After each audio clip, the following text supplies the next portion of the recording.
Will Sutton, and I am blessed that the Lord has given me yet another day. Made it through Monday, and here I am on Tuesday. Greeting me at the door is Jared, our producer, and right behind him was Ro Brown, back in here for another morning. Good morning. Thank you for coming in. Thank you for having me back. Yeah, For putting up with me for another couple hours of your day. Yep. Well, appreciate you joining me and joining our WBOK family of listeners. We've got quite a bit of news going on, and we're going to be sharing some of that with you today.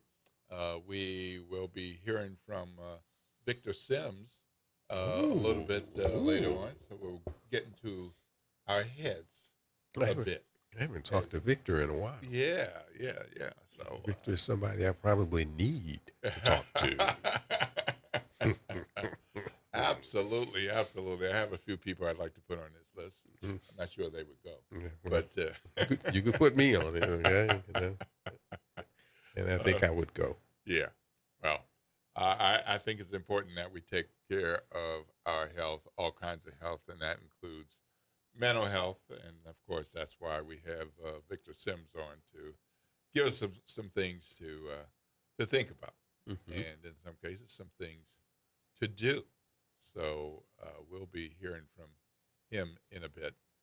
It was pretty nice weather coming in, 80 degrees, but partly cloudy. So there's some sunshine out there, but kind of depends on where you are in the area. And looks like it's going to be bouncing up from 80 to close to 90. Could be 88 or 89 degrees. Ooh. Yeah. So That's our usual stuff. yeah. So some sprinkles this morning, probably in the next hour or so, and Snowball partly time. cloudy will be cloudy later today. Snowball time. Yeah. So we'll be making it through today. It'll be cloudy in the skies, but hopefully your day will not be cloudy. Your day will be sunny and bright. And we're going to provide you with some of that here, I hope, right here at the Good Morning Show. Ro, there were a number of things that happened over the weekend and yesterday. One of the things was we got a couple of stories involving the Orleans Parish Jail, and there was a detainee who was mistakenly released from the New Orleans jail, and as I understand it, the man had pled guilty to several drug, weapon, and other charges based on an arrest in August of 2025. I'm just going to pause right there to help people understand the difference between a prison and a jail. Okay. Usually you're in prison if you've been convicted of something. Okay. In the jail, most of the time, you haven't been convicted. You've been arrested, and you are waiting your time based on court dates. Or you're detained while the justice system figures things out. So it's more likely that we might know somebody in jail because they've been charged, but they have not been convicted or they've been arrested. So Okay, so most of the people in Orleans Parish, there's Orleans Parish Jail and there's Orleans Parish Prison, is what you're saying. well, there's prisons by the state. They're The what? state has Louisiana has prisons. Okay, but Yeah. there are no prisoners to make it easier. There are no prisoners at Tulane and Broad? Well, okay. So some people want to call them prisoners. That's what I'm Some asking. people So want to call them inmates. Some want to call them detainees. is that a jail or is that a prison? It is a jail.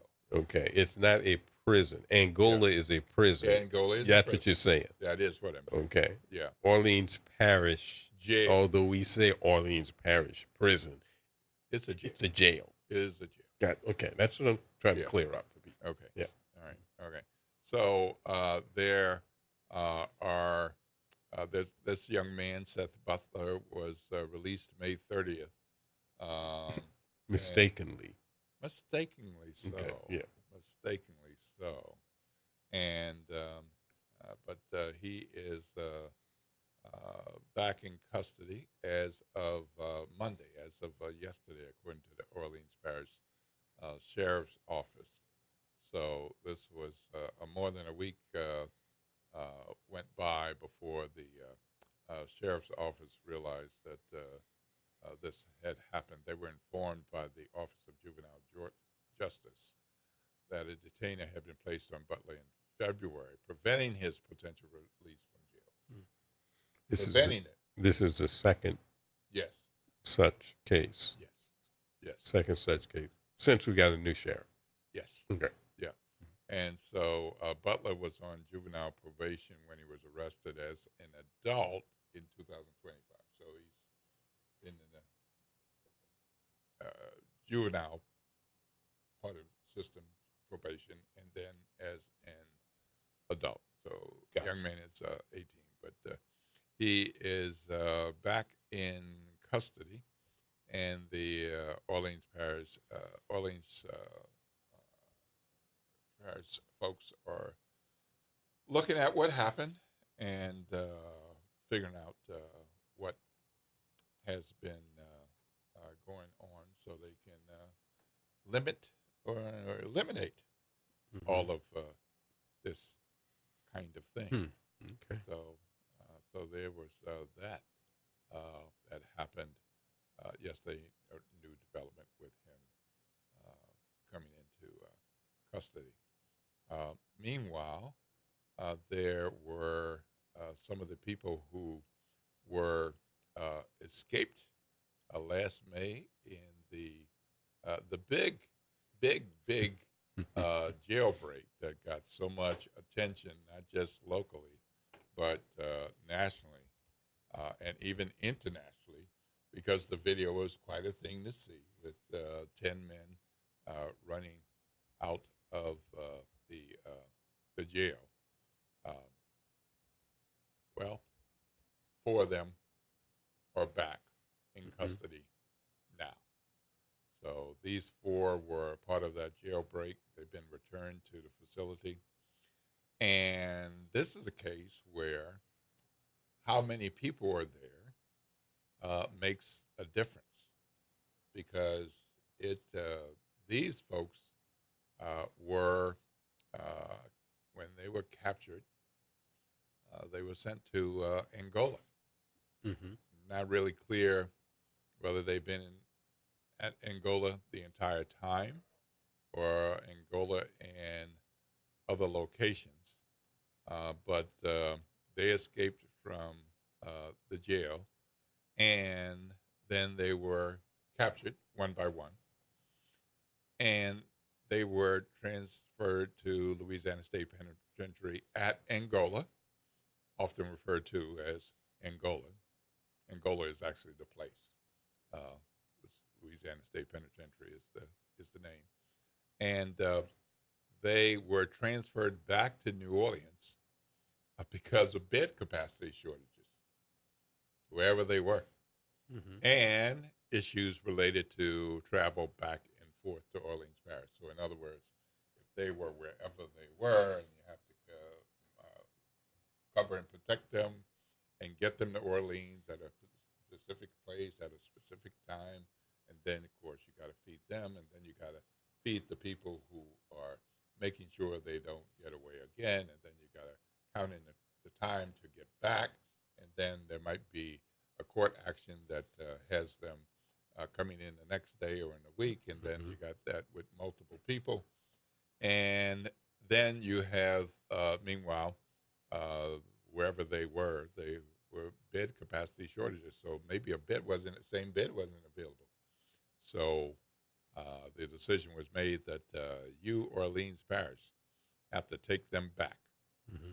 So, according to the sheriff's office, quote, we will be working with local public safety partners to fully assess the progress of the defendants' cases to determine how soon they will return to DOC. In other words, they sent them back here because they're full at Angola. Yeah. In a Basically, particular part of facility where they have been. We need those beds. So Yeah, y'all got to go back. Need those Okay. beds. So You know, this is I know. A year ago we made this, strong man thing. Since y'all escaped, we're gonna send y'all to Angola. right.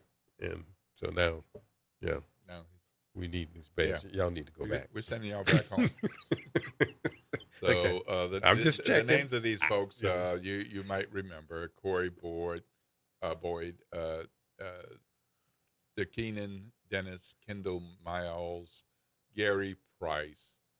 So not all of them, but these are the ones that are back in Orleans Parish, and for the various reasons to handle their court business, and because of bed shortage. So Orleans Parish Sheriff Michelle Woodfolk promised during the campaign that she would improve security and conditions within the jail. And she is, I'm sure, disappointed that this is happening in this way because as she entered the sheriff's office and has continued, this probably was not on her game card to anticipate that these folks would be coming back. But when people, legislators, the governor, make these decisions about cutting judges and about how they're going to protect the citizens, and they're going to send people to jail and send people to prison. And don't get me wrong, I am not saying some people don't belong in jail and some people don't belong in prison. Absolutely, they do. Yes.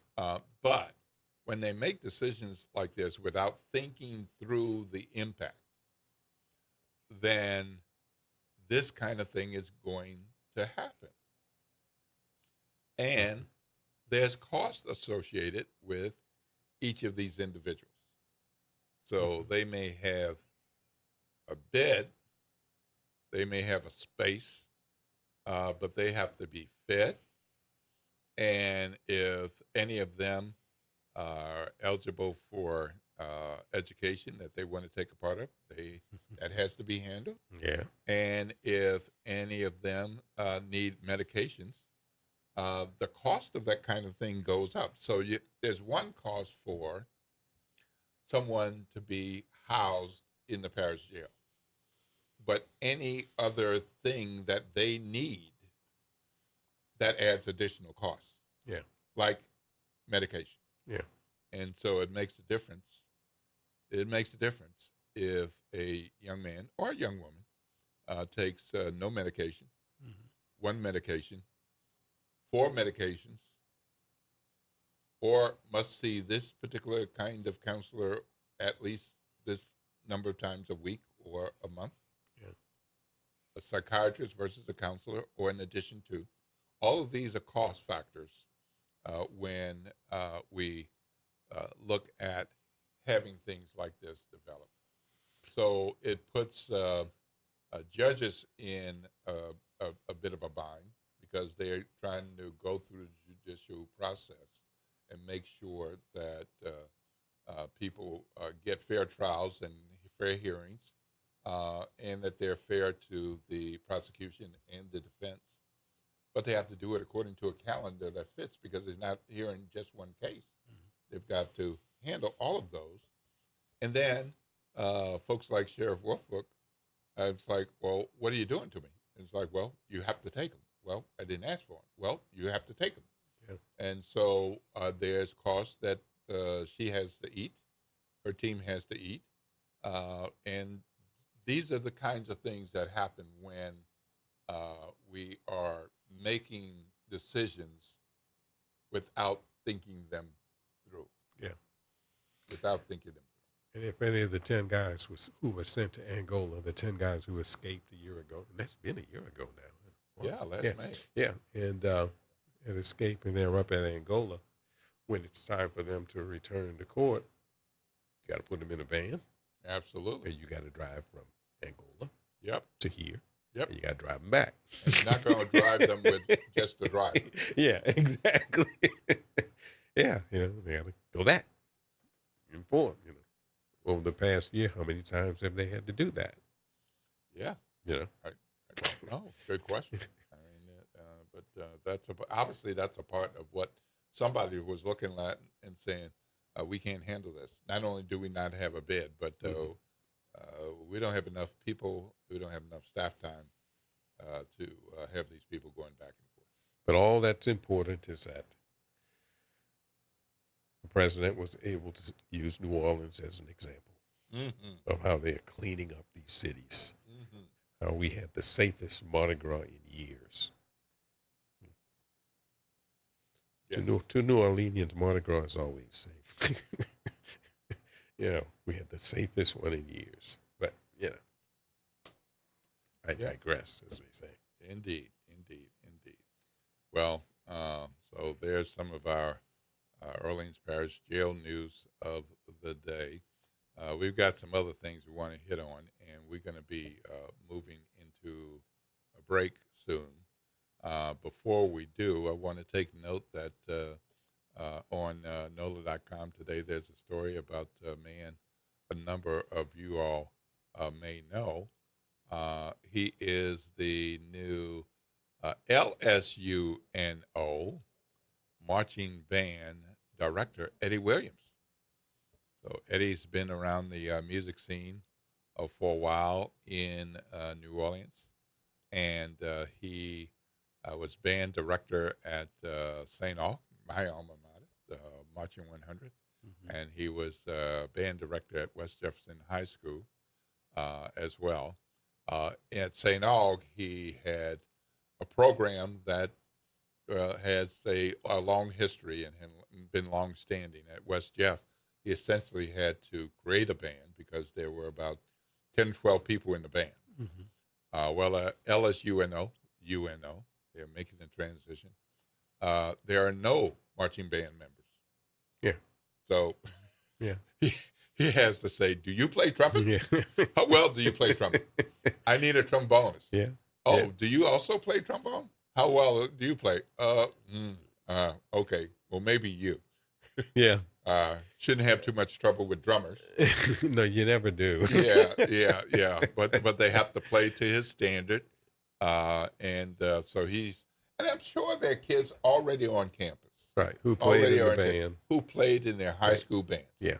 Who, perhaps they were hoping to go to Southern Grambling or LSU or ULL to play in those bands, and for whatever reasons they're here. Or just didn't even think about going to Southern Grambling or LSU to be in the band. Yeah. But they're at Yeah.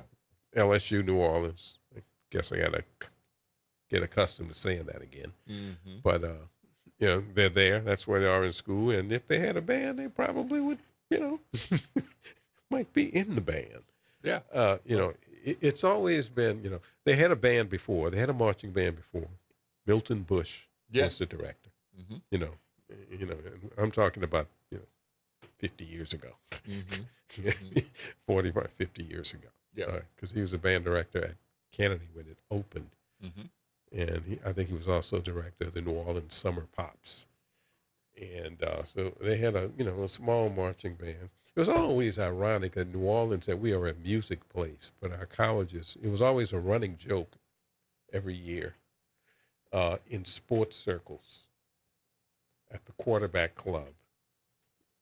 At the first meeting, it was always a running joke. Someone would ask the Tulane athletic director or the football coach, will you have a marching band this year? Because Tulane didn't have a marching band. Right.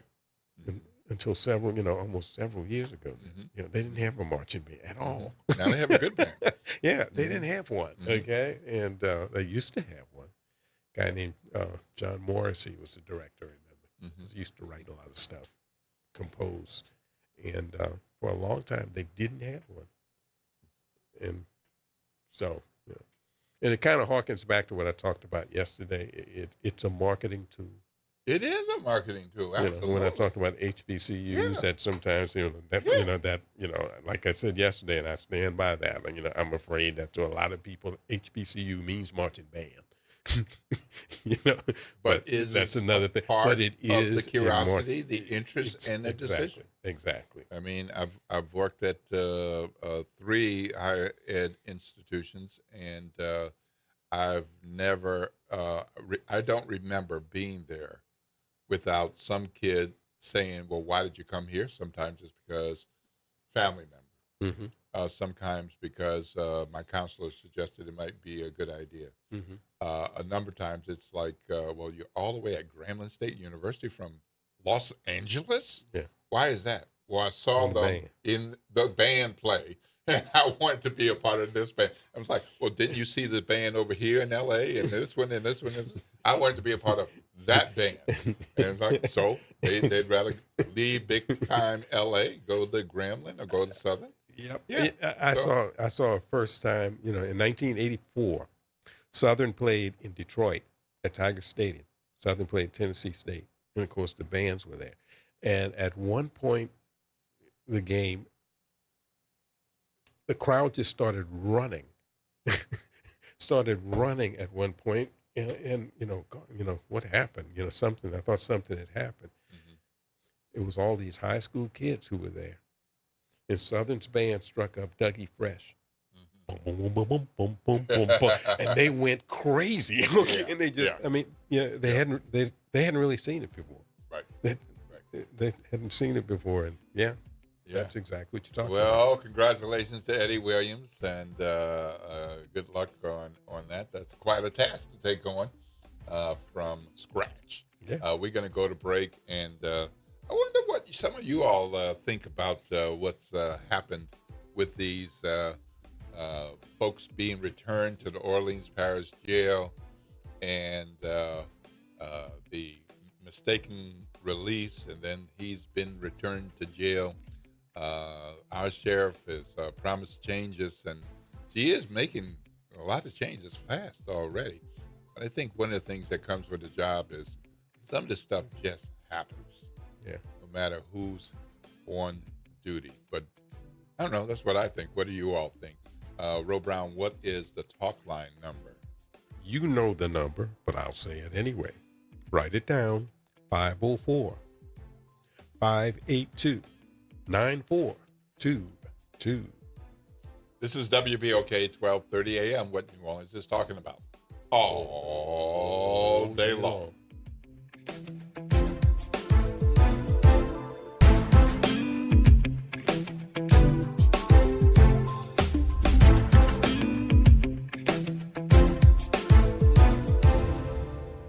Good Tuesday morning. I'm Daryl Forges with WDSU News, and here's your headlines.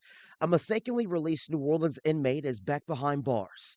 Seth Butlers was inappropriately released on May 30th after he pled guilty to charges and was given credit for time served and a suspended sentence. Orleans Parish Sheriff's Office says the juvenile justice requested a hold on Butler, but it was not added to Butler's OPSO file or the jail management system. OPSO says they were notified of the error on June 8th, and Butler was picked up at his home and returned to the jail. This marks the second time in weeks that an inmate was mistakenly freed. New Orleans police are looking for leads after a shooting in the east leaves a man dead. Police say it happened just before 6:40 last night on Morrison Road near Martin Drive. NOPD says the man died at the scene. We're working to learn more about what led up to the shooting and anything about a suspect. This morning, a mother facing charges in her nonverbal child's death will be in court. Hilda Vasquez is charged with second-degree cruelty to a juvenile, negligent homicide, and manslaughter. Her 12-year-old son, Brian Vasquez, was killed by an alligator in New Orleans East after leaving his home in the middle of the night. Court records reveal graphic abuse allegations going back years. And finally, NASA is set to announce the four astronauts for Artemis 3 today. This flight will test the docking capabilities of Orion spacecraft, which is critical in NASA's mission to return humans to the surface of the moon. The Artemis 3 mission appears to be pushed back to late next year. I'm Daryl Forges, and that's your headlines for WBOK, and have a great day.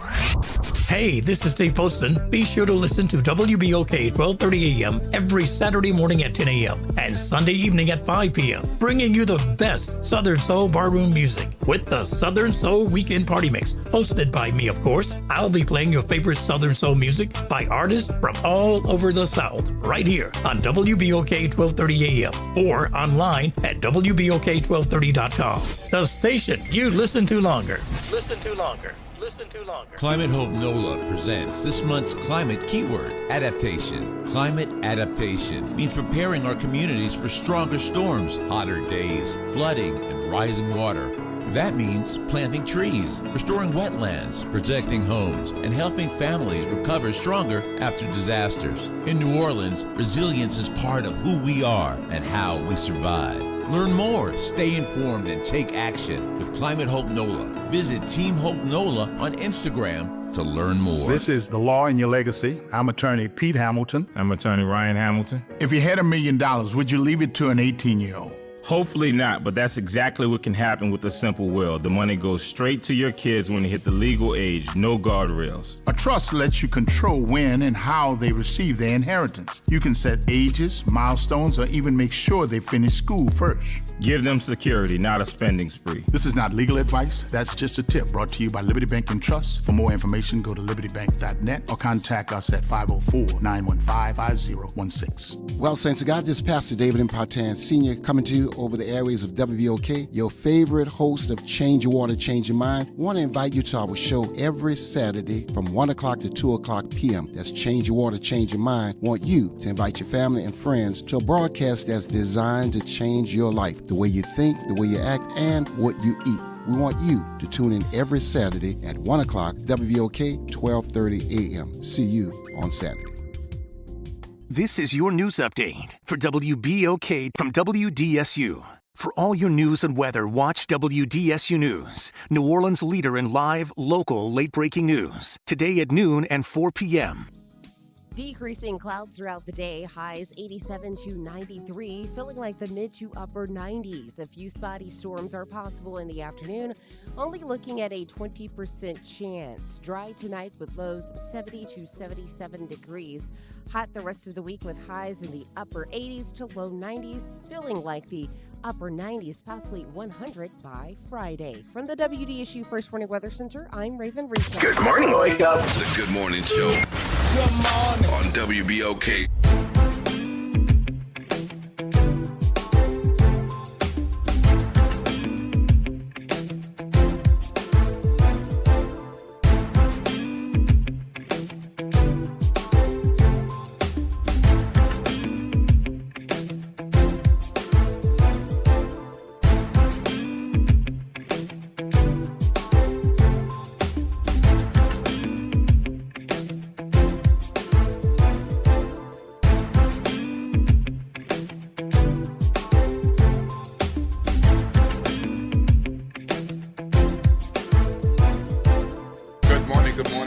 Good morning, New Orleans, and welcome back to the Good Morning Show. It is 7:29 a.m. You got somewhere to be at 7:30. You got 1 minute, so I hope you're walking in the door or walking down the hall or actually sitting down at your desk.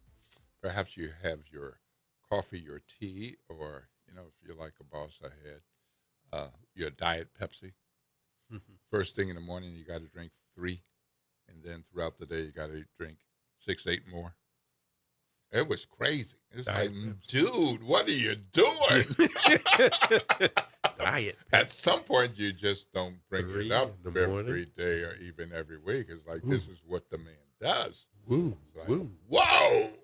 Woo. Woo. It's a lot. Yeah. It was a lot. I was there to work, but it was kind of tough watching that. It's like, oh, man. Whew. Don't want to see some of your insides on some days, I guess.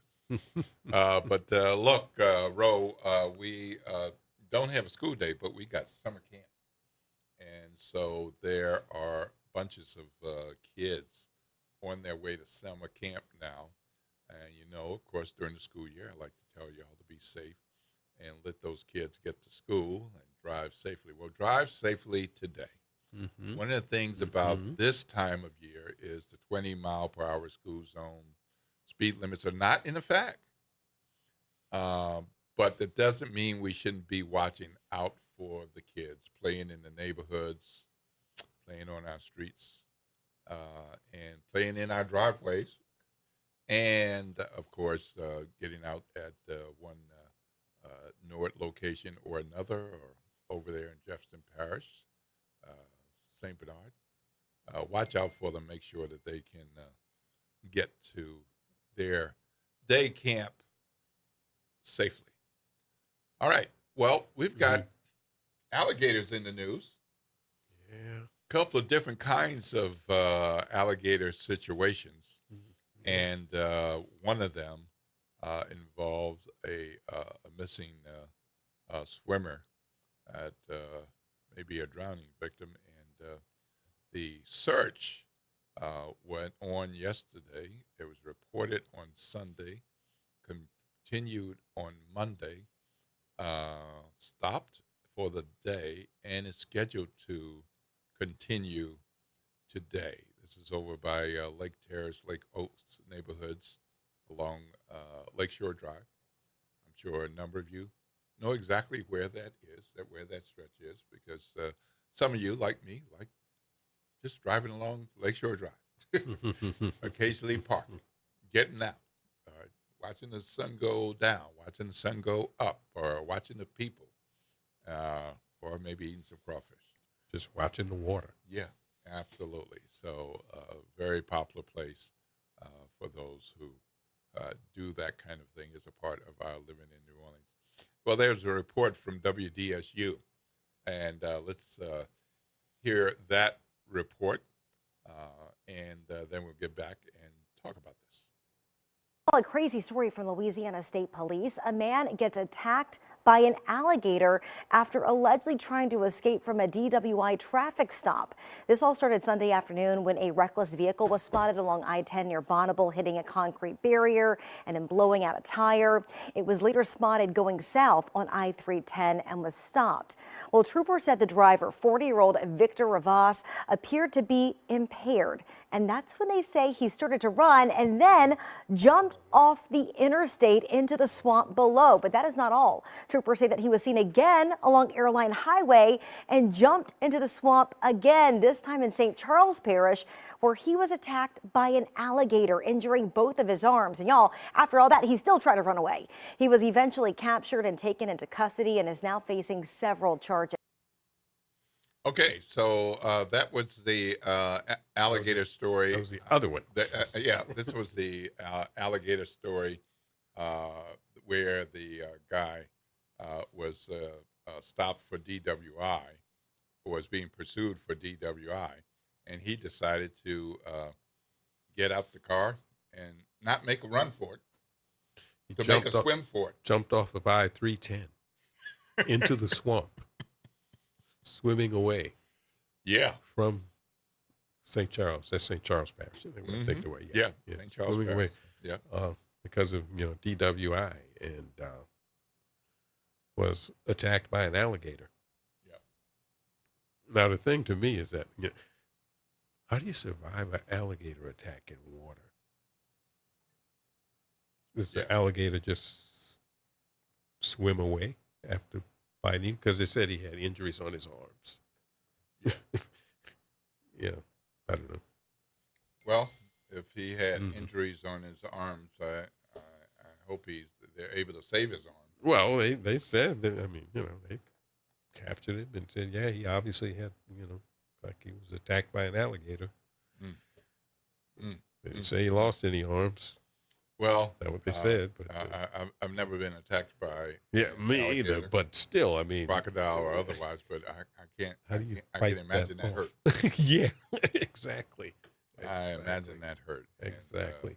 And, the alligator might have been spoofed by any number of things, including maybe the guy didn't taste good, maybe he had a bad smell, maybe the guy. Caused so much commotion with the law enforcement that the alligator was spooked by the law enforcement. Maybe y'all in my territory. Yeah. Yeah, So maybe.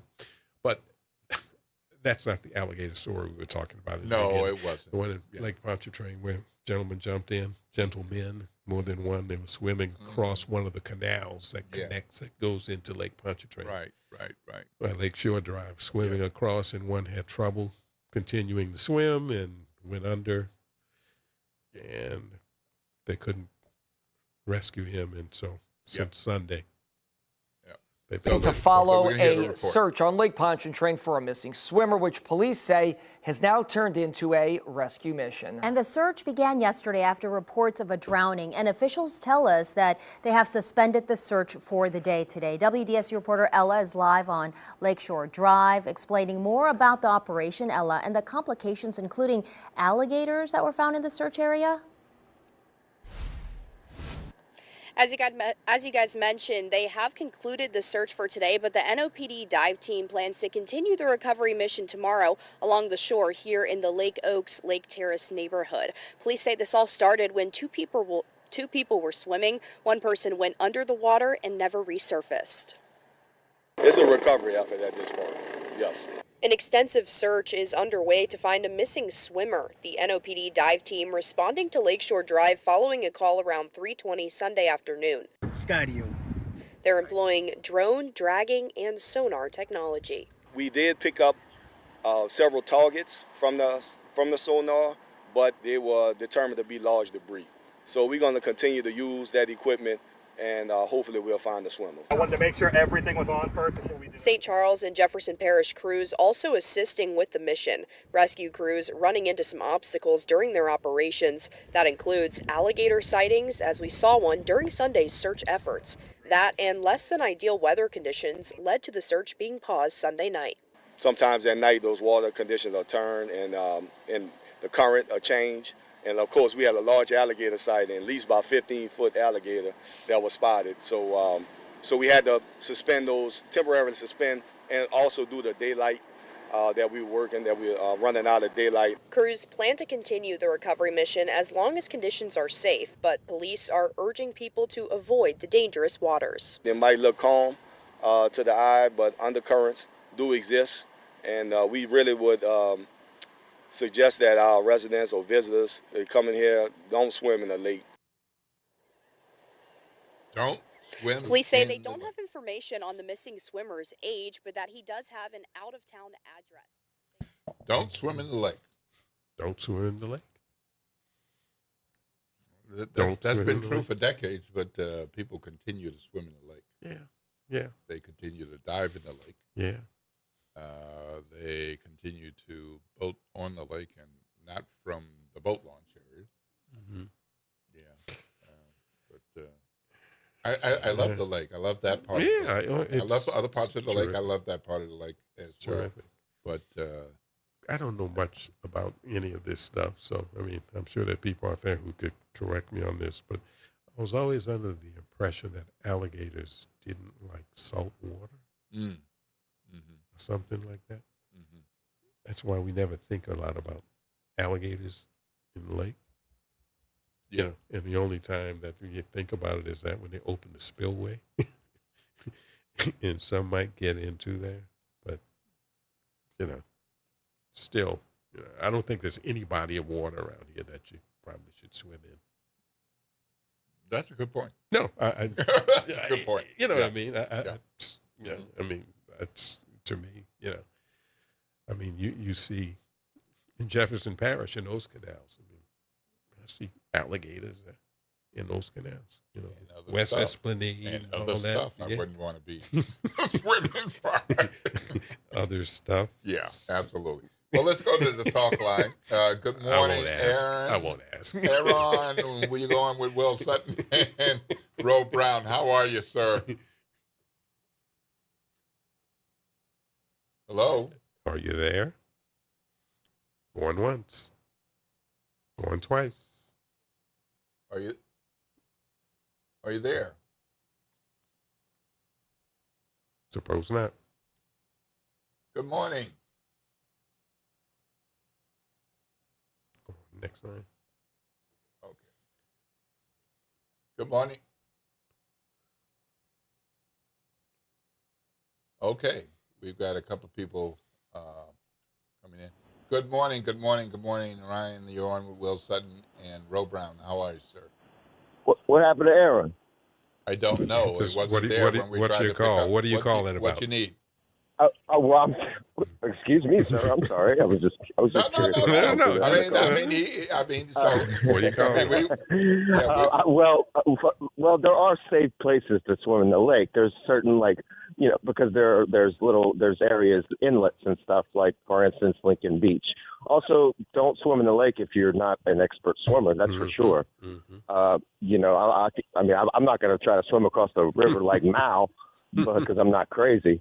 Yeah. But and did he really do that? We don't know. But no, please. I mean, yes, don't swim in the lake. But there are certain areas that are safe, and that have, because of their natural, the land barriers that protect against other currents, and it's shallow for the most part. I wouldn't let my unattended 10-year-old swim too far out at Lincoln Beach, but there are safe areas. And so, yeah, I hear you. These accidents happen because people are unsupervised. But, also don't get in the water if you don't know how to swim. Yeah, that's the part. Yeah. That's the good part about it, Ryan. You're right about that. I think that's a big one. All right. Lord's blessings. Have a great day. Thank you. You too. All right. Well, that's a good reminder. 504-582-9422 is the number. But, yeah, if you can't swim, don't jump in the water. Yeah, and he went beyond that to say expert swimmer. Yeah, because exactly. if you can swim, like I can swim, but I'm not going to swim 100 yards. But how long can That's you swim? right, exactly. And under what conditions? How long can you swim? Yeah, I'm not a strong with the waves swimmer. Yeah, crashing waves, I enjoy that, but I want to stand up. Yeah. Paddle a little bit, but I'm not going very far with the big crashing waves and all. And sometimes those tides are pretty heavy. Oh yeah. Yeah. So, you're right about that. Yeah. Which is why some fishermen and fisherwomen have to be more expert than others, depending on the tides and the time of day. Some are better at that than others. So, yeah. And you mentioned the alligator and saltwater thing. Apparently, the alligators can tolerate salt water. Okay. But it's a few hours to a few days, but they can't just stay there. Yeah, that's what I thought. They can't just stay I there. remember hearing that at some point or whatever. Yeah. My guess is sometimes they get lost. Yeah. Or they get attracted by something that smells delicious. And it's like, I'm going to follow my nose. Or they get deposited. Yes, that too. Absolutely. Or they get deposited. Absolutely. That could be part of it. Yeah. Indeed. We're going to be back with you after a break. And coming up soon is the one and only Victor Sims. Ooh. He is in the building, but we're going to be bringing him on in a bit so we can talk about suicide and suicide prevention. That's an important topic, and we'll be diving in that issue with him. So we're going to break, and I hope you'll call back, Aaron. I'm not sure why that didn't work. We'll figure out the technology for the user, like me. Perhaps I did something wrong. Well, all right. But we'd love to hear from you. So give us a ring. What's that talk line number, Ro? 504-582-9422.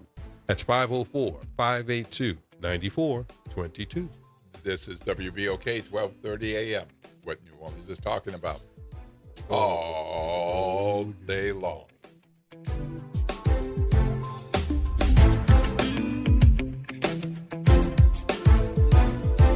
This is the Bloomberg Black Business Beat. NBA legend Shaquille O'Neal is partnering with a tech wonderland right in the middle of New York City. It's called Tomorrow, stylized as TM:RW. and it's designed to showcase the tech and innovation of the future. Robots, dog robots, holograms, headphones, glasses, meta glasses. Just, it's a beautiful place to be, and I think if you're ever in Times Square, you should definitely check it out. In this conversation on Bloomberg, Shaq explained why he decided to throw his money behind the Times Square-based store. Well, I always invest in things that I first believe in and, things that are going to change people's lives. This is something that, there's not really a lot of competition out there, and I know once people come inside the store, they will love what they see, and they will fall in love with what they see. Stop by, and you might even see Shaq himself, or maybe even a hologram of him. A beautiful, sexy hologram. It's a hologram, a beautiful, sexy hologram. I'm Bloomberg's Justin Milliner on the Black Business Beat. It's deck days at Lowe's, and the savings are stacked. Right now, pros get 15% off all in-stock composite decking from top brands like Trex, TimberTech, and Decorators. Plus, get a free DeWalt 20-volt max 5-amp-hour battery when you buy a select DeWalt tool. The deck's stacked in your favor with brands pros trust. Our best lineup is here at Lowe's. Valid through 4/22 while supplies last. Selection varies by location. And Doug. There's nowhere I wouldn't go to help someone customize and save on car insurance with Liberty Mutual, even if it means sitting front row at a comedy show. Hey everyone, check out this guy and his bird. What is this, your first date? Oh, no. We help people customize and save on car insurance with Liberty Mutual together. We're married. Me to a human, him to a bird. Yeah, the bird looks out of your league anyways. Only pay for what you need at libertymutual.com. Liberty, liberty, liberty, liberty. Attention, WBOK listeners.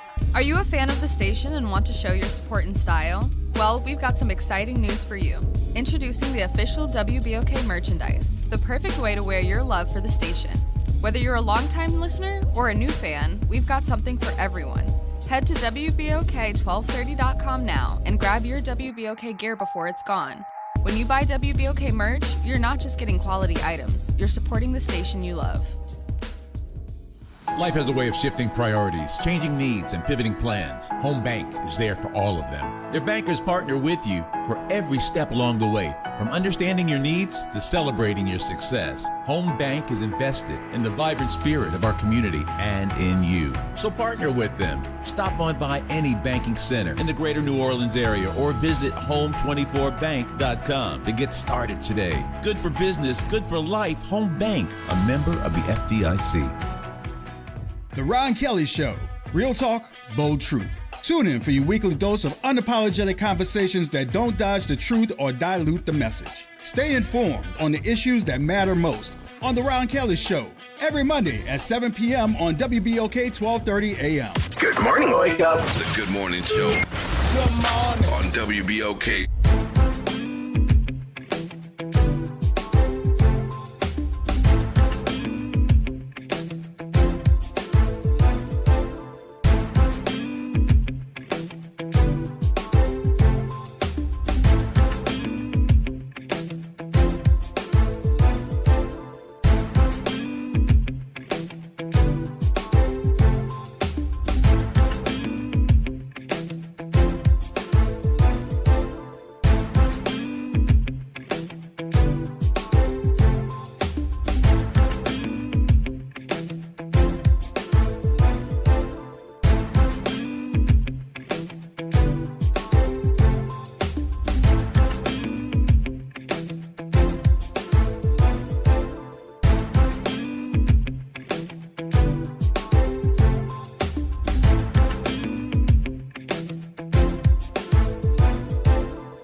Good morning, New Orleans, and welcome back to the Good Morning Show.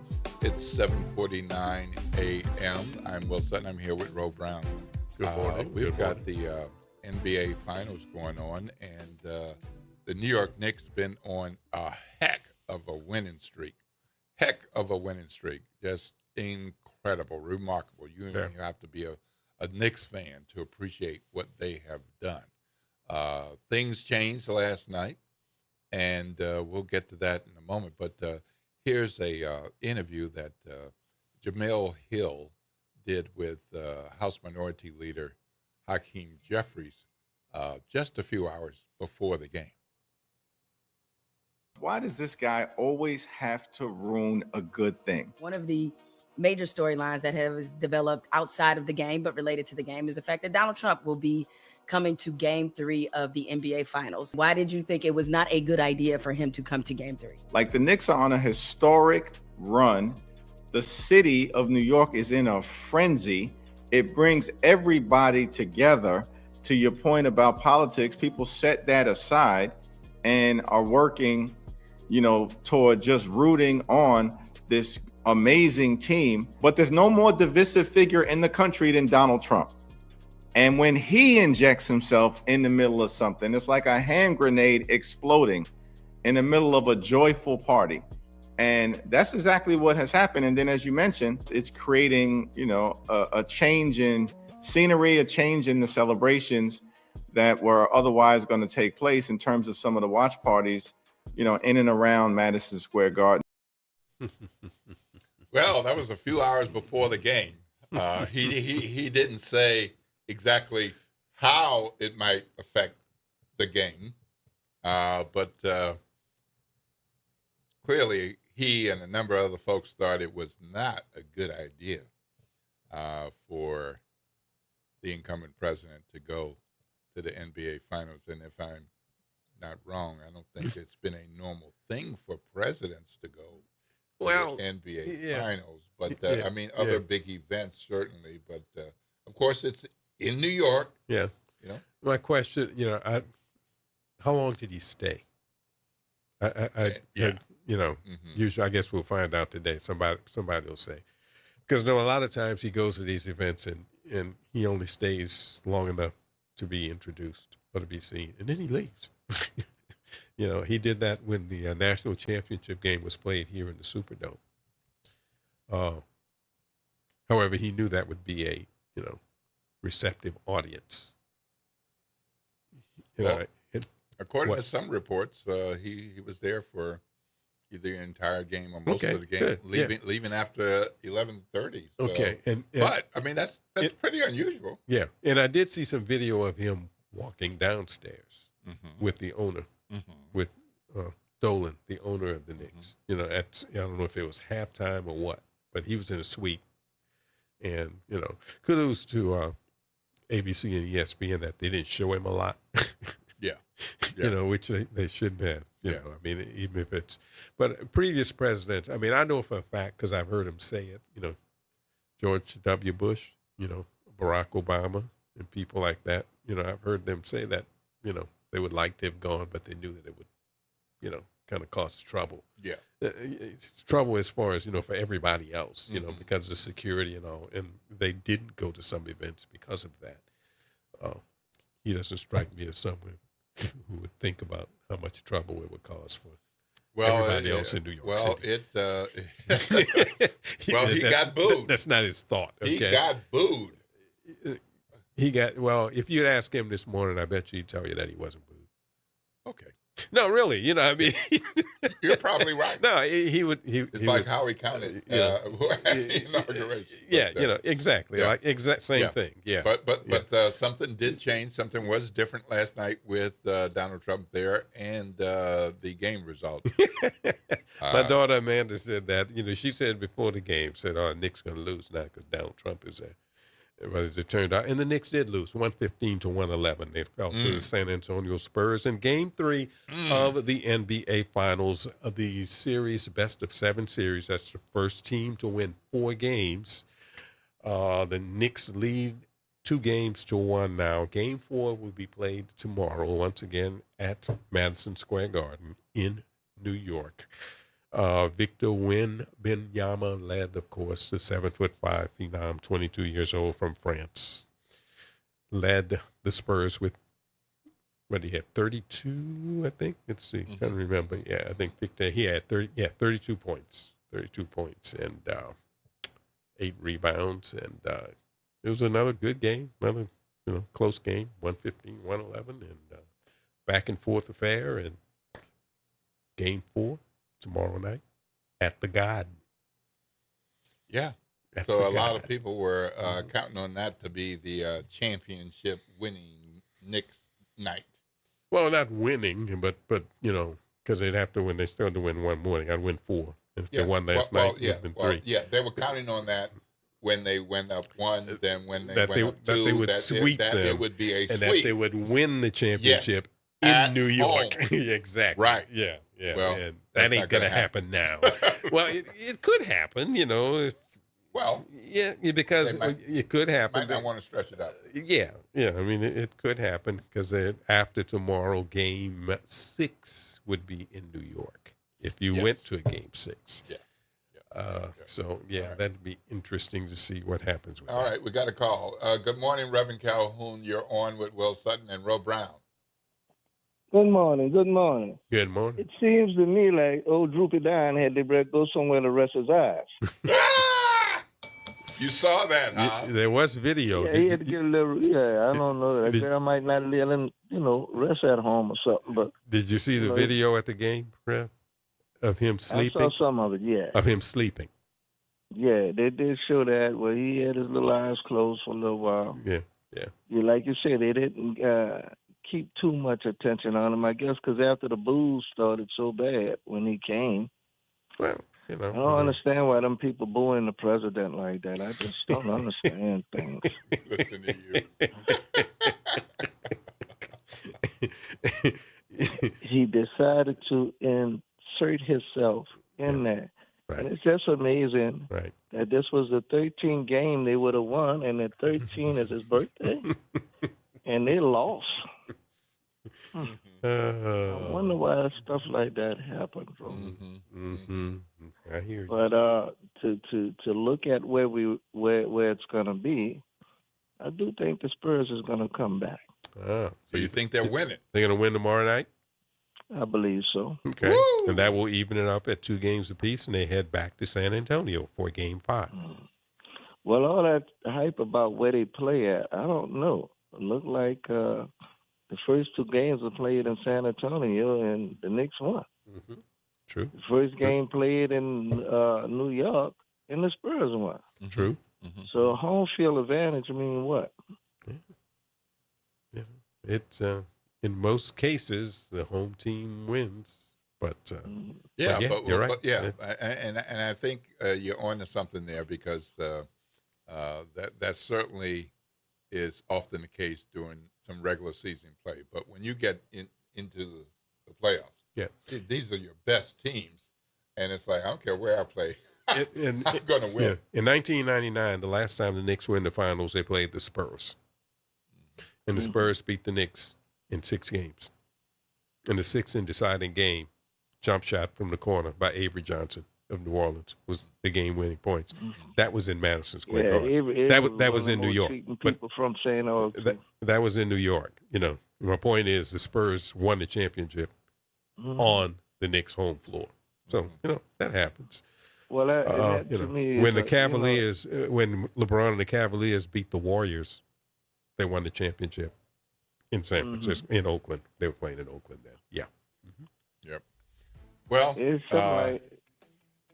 but I think we're at that stage now where we just see people trying to enjoy themselves, and folks just come in with their rhetoric, with their hatefulness. Because this is what I see coming out this administration. I have a real problem with Mr. Johnson. There's no evidence of anything. And yet, because Donald thinks there may be some kind of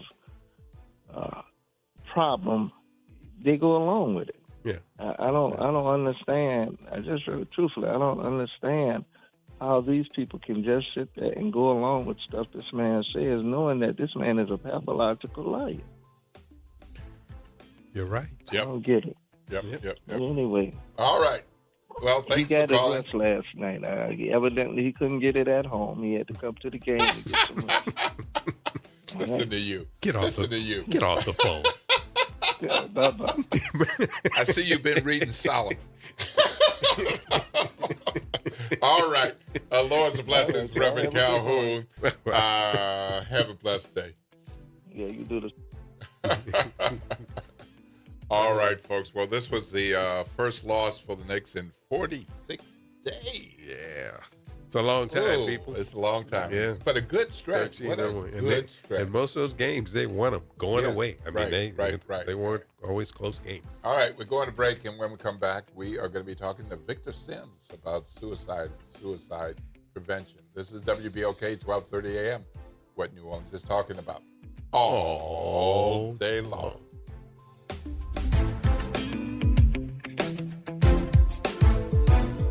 WBOK New Orleans, home of the Good Morning Show, 7 to 9 a.m. weekdays. I'm Bree Wood with BIN News Now. A Detroit woman has been sentenced in the death of her young son. Kentoria Moss will spend 18 months to 10 years in prison after pleading guilty to second-degree child abuse. The child's grandmother, Adriana Times, said the sentence is too lenient. I can never get him back. But 18 months to 10 years is not enough for her. Adrian Times Jr.'s stepfather previously received up to 40 years. Lifestyle influencer Ashley Janae's cause of death has been revealed. Officials say the Black 31-year-old died by suicide while on vacation in Tanzania due to mental distress, concluding a months-long investigation into her death. And Bryson Tiller is set to hit the road for his Neo Trap Soul Tour. The run kicks off August 27th in Utah and wraps November 1st in Seattle, with artists like Majid Jordan and Ty Dolla $ign joining on select dates. Get BIN News Now on demand 24/7 on the iHeartRadio app. Good morning, wake up. The Good Morning Show. Good morning. On WBOK.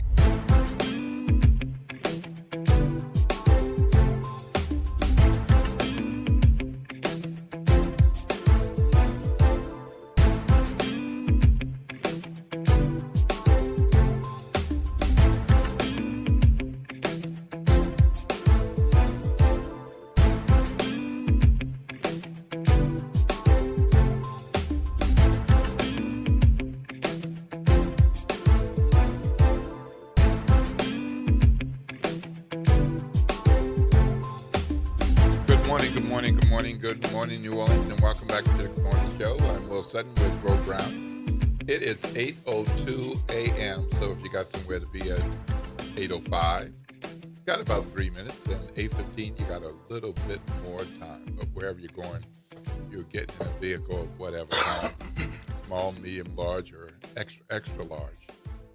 Please drive safely, look out for others, be a defensive driver, don't be a crazy driver. And leave that to the other people and drive safely for them, too. Try to avoid anything from happening. We don't want to see you or them on the news today. All right, we're jumping in conversation with our friend Victor Sims. Always good to have you visit, Brother Victor. And today we're going to be talking about suicide and more particularly suicide prevention. Yeah. Yep. Serious topic because it happens so suddenly to a lot of us, a lot of our family members, our friends, neighbors, that this particular topic is one that I really hold one of my personal reasons for doing what I do is to try to prevent this from occurring. It is the one aspect of what we tend to do when we're feeling hopeless that's really, I feel, unnecessary. Because it doesn't address the problem. Now, I understand individuals because I've worked with a lot of people who have had these thoughts and these ideas, and many of which I've sent the police to their home to stop this from happening. If I'm on the phone with the individual and they're making these threats, I will do what I need to do. And I've told many of my clients, I'd much rather you be mad as hell with me than me be mad as hell with myself standing over your grave. So I will send any necessary authorities to a client to prevent this from happening. But to discuss this particular topic, because there's a lot of us, there's a lot of different reasons to get to this point in life. And life in itself is some of the basic foundations of it, especially if it's not going the way I would hope that it would go, or going the way that I'm hoping I had planned on it going. And we can fall into some very serious emotional states from a variety of different reasons. Business reasons, personal reasons, combination, even mental illness. Some individuals have mental illness. I've treated a lot of individuals who back in the days when I was in the psychiatric hospital, individuals who had schizophrenia, who felt hopeless, that they struggle with not wanting to be ill, but they are based on a brain condition. And some individuals get to the point where the struggle is too much, and they'd much rather just not be here than to continue to feel this hopeless sensation, which is usually the bottom line for it. Now, a lot of times individuals talk about suicide as an act based upon major depression. Mm-hmm. Actually, it's just the opposite. It's rage. It's anger that can't be satisfied with some world issue or taking place.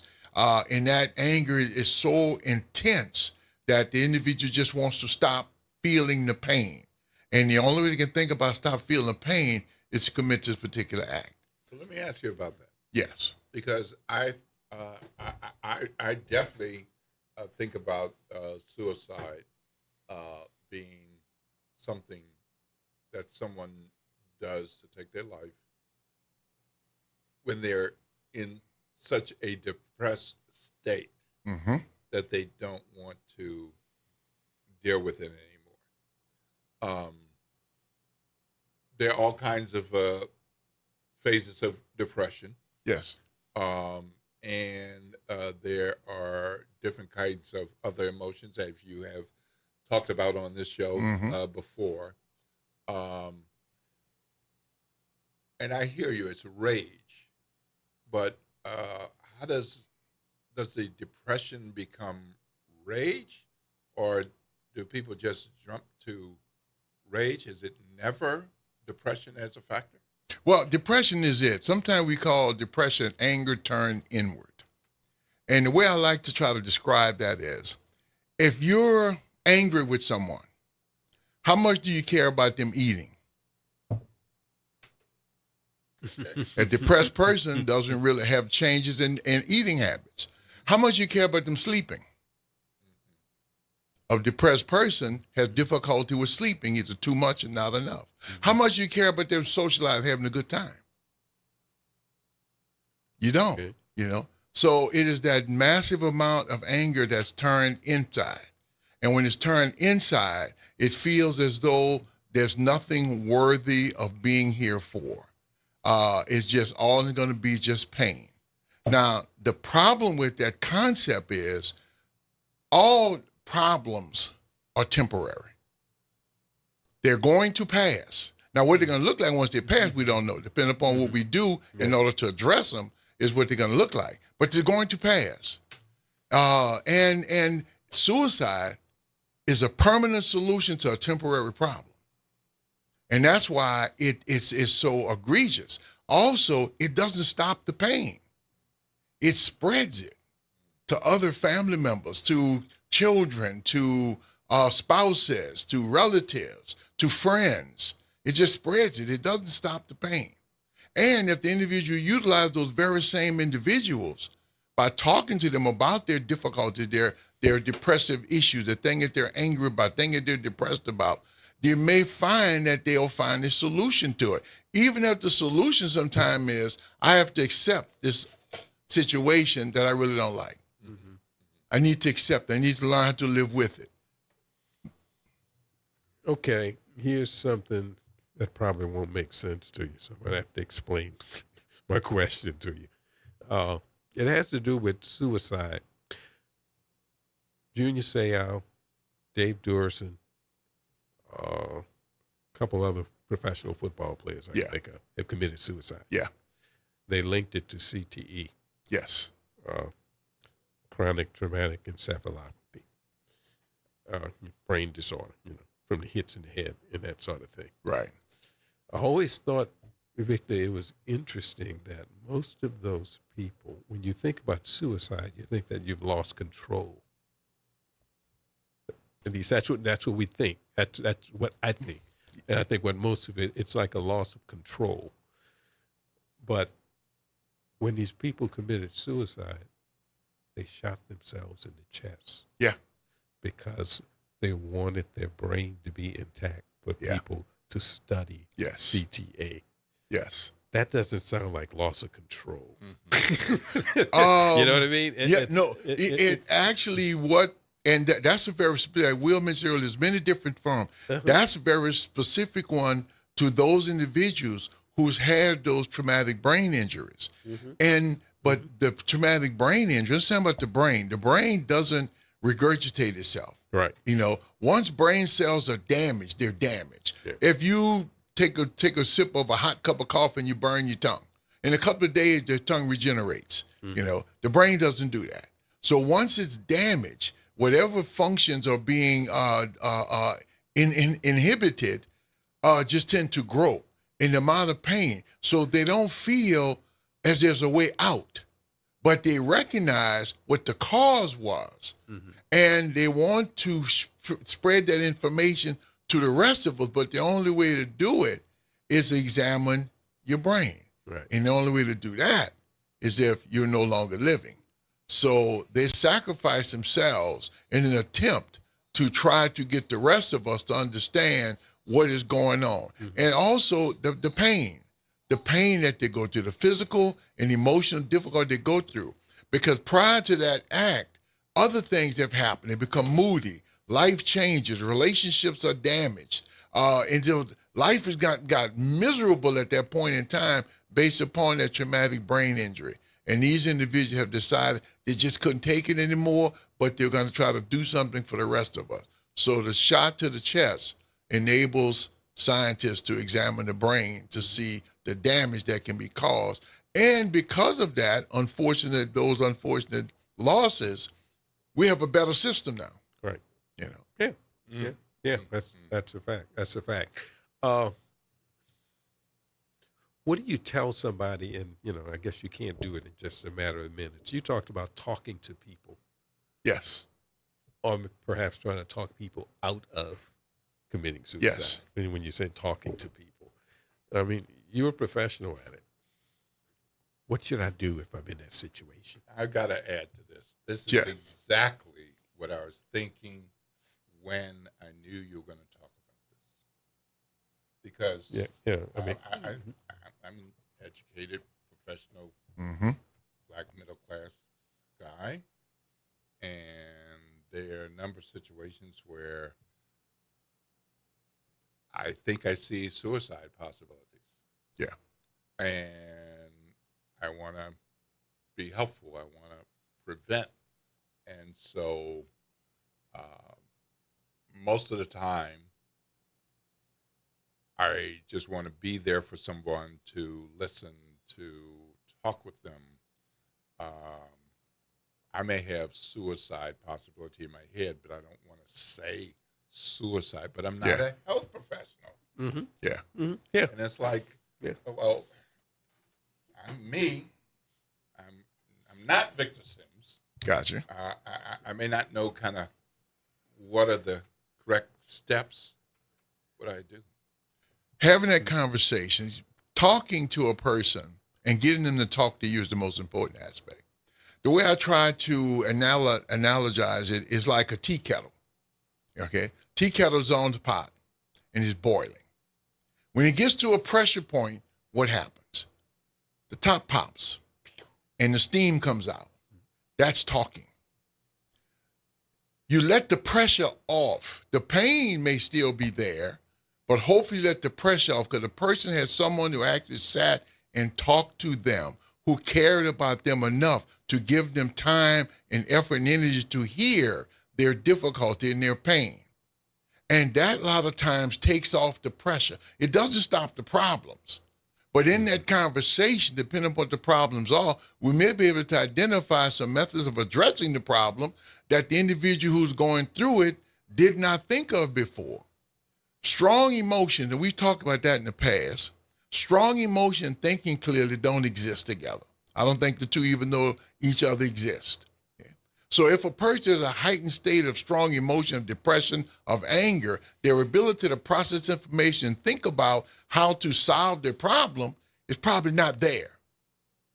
They've probably tried one thing, tried two things, doesn't work, and they say nothing will work. That is when we really have to get serious because terms that reflect eternity, like never, always. Those are terms individuals utilize, and they're not true. Because technically what you're doing, you're predicting the future. I'll never get over this. It'll never get any better. Well, you just predicted the future. And I'm still waiting to find somebody who can do that for me. I got the lottery numbers I got picked. I'll buy the ticket, And if you can give me the numbers, you win. You 70-30 split. I'll take 30, you take 70. But I've yet to find somebody who's able to give me those numbers, which means there's nobody can tell the future. So when you use terms like always and never, you're predicting the future, and none of us can do that. So having a conversation with someone else who's not in the grips of that powerful emotion may help them to find other solutions to the difficulties that they're going through. Or let them know, because one thing about major deep depression, anger, it isolates us, makes us feel like nobody understands. Nobody knows what I'm going through. Well, having a conversation, you may find out that, yeah, somebody does understand. Somebody has gone through what you're going through, and they have survived this uncomfortable situation that you're currently having. Just to know that. In group therapy, there's a concept called group dynamics. And I've had many individuals who are in inpatient psychiatric hospital who, when they came in, refused to participate in what was taking place. So I tell them, look, don't worry about it. You don't have to talk. Just sit in. Just sit there. You don't have to say a word. Someone in the group will make a comment that person can reflect on and will say, what, you too? As if this is a new concept to them, that only they have been going through this pain. Once they find 2-3 other people going through the same stuff, you can almost see their whole demeanor change because they realize they're not alone, because you're never alone. We always have someone to speak to about a difficulty. This is why suicide is such an unnecessary act to address a problem, because it never addresses the problem. It just erases the problem, but it doesn't solve it. We have the capability of solving the problem, but we got to work on the problem to solve it. Talking helps. You don't have to be a professional such as myself. Just show interest and time into the person. Let them see that they're valuable enough for you to sit down with them and hear what they have to say. You'd be surprised how many individuals have been saved based upon just a simple conversation that they are able not to let the pressure off. Because emotions will come down. One thing about strong emotions, such as anger and rage, and that, they will always come down. We don't stay at that state. But if we make a decision at that state, one of the worst things the human being can do is make a major decision at the height of strong emotion, because we're not thinking about options, choices. And now sometimes, based upon we live on planet Earth, bad things happen. Mm-hmm. There's nobody walking the planet has not had bad things happen to them and would not have bad things going to happen. That's just part of our existence. Matter of fact, in my office, you come in my office, there's a sign saying, life is difficult. I want you to know that when you walk through the door.